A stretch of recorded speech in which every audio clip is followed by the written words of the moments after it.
அஸ்ஸலாமு அலைக்கும். Welcome back to my channel. இன்றைக்கி நம்ம சேனலில் ரொம்பவே டேஸ்டான அதே சமயம் ரொம்ப ஆரோக்கியமான ஒரு பக்கோடா ரெசிபி பார்க்க போகிறோம்.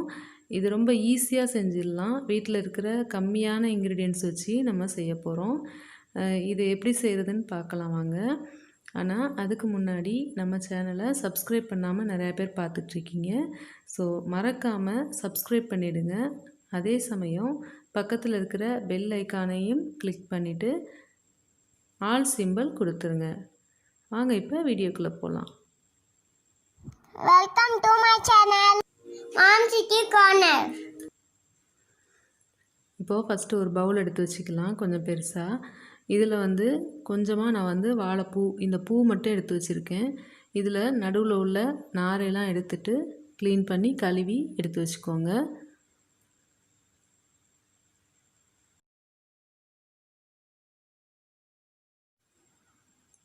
இந்த மாதிரி உதிரி உதிராக எடுத்து வச்சுக்கோங்க. இதில் கொஞ்சமாக கருவேப்பிலை சேர்த்துடலாம்.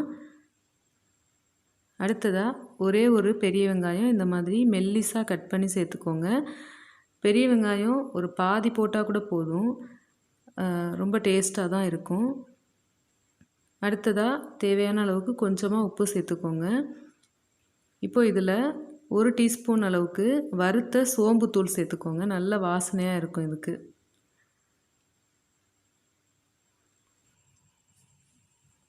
அடுத்ததாக இதில் 1 டீஸ்பூன் அளவுக்கு எண்ணெய் சேர்த்துக்கோங்க. எந்த எண்ணெயாக இருந்தாலும் பரவாயில்லை. இப்போ இதை கொஞ்சம் பிரட்டி விட்டுடலாம்.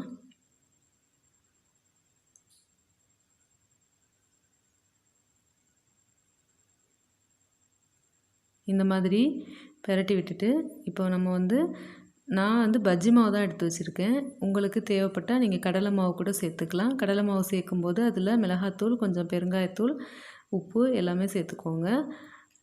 இதுக்கு கலர் பவுடர் எதுவுமே நான் சேர்க்கலை, ஏன்னா அதிலே கலர் இருக்கும். அதனால ரெடி மிக்ஸாக இருக்கிற பஜ்ஜி மாவு தான் நான் சேர்த்துருக்கேன். இதை கொஞ்சம் கொஞ்சமாக சேர்த்து நம்ம மிக்ஸ் பண்ணி பக்கோடா மாதிரி நம்ம ரெடி பண்ணிக்கலாம். இதில் லைட்டாக தண்ணி மட்டும் தெளித்து விடுங்க. இந்த மாதிரி ஃபுல்லாக ஊற்றிடாதீங்க. கொஞ்சம் கொஞ்சமாக தெளித்து விட்டு அதே மாதிரி மாவும் கொஞ்சம் கொஞ்சமாக போட்டு பிரட்டி விட்டு எடுத்துக்கோங்க.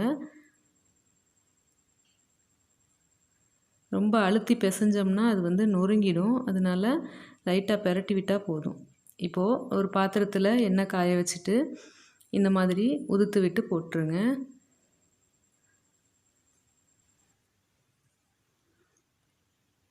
இந்த மாதிரி எல்லாத்தையுமே போட்டுடலாம்.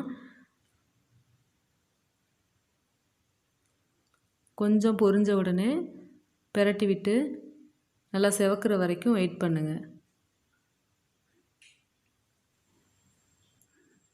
இப்போ மழை சீசன் அப்படிங்கிறதுனால ஈவினிங் டைம் ஆகிடுச்சினாலே நல்லா ஸ்நாக்ஸ் எல்லாருக்குமே தேவைப்படும். இந்த மாதிரி வாழைப்பூ இருந்துச்சு அப்படின்னா நீங்கள் கண்டிப்பாக இந்த மாதிரி ட்ரை பண்ணி பாருங்கள். ரொம்ப கம்மியான நேரம் தான் செலவாகும் நமக்கு. டக்குன்னு ஒரு ஸ்நாக்ஸ் செய்யணும் அப்படின்னா இது ரொம்பவே யூஸ்ஃபுல்லாக இருக்கும்.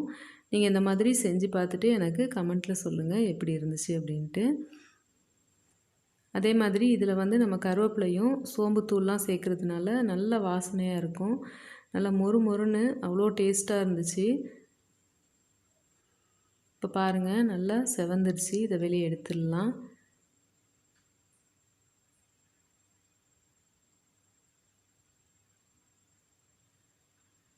நல்லா மொறு மொறுன்னு கிறிஸ்பியான ஆரோக்கியமான வாழைப்பூ பக்கோடா ரெடி ஆகிடுச்சு. இந்த மாதிரி ட்ரை பண்ணி பார்த்துட்டு எனக்கு எப்படி இருந்துச்சுன்னு சொல்லி கமெண்ட்டில் சொல்லுங்கள். இந்த வீடியோ உங்களுக்கு பிடிச்சிருந்தால் லைக் போட்டுட்டு ஷேர் பண்ணுங்கள், கமெண்ட் பண்ணுங்கள். மறக்காமல் சப்ஸ்கிரைப் பண்ணிவிடுங்க. தேங்க்ஸ் ஃபார் வாட்சிங்.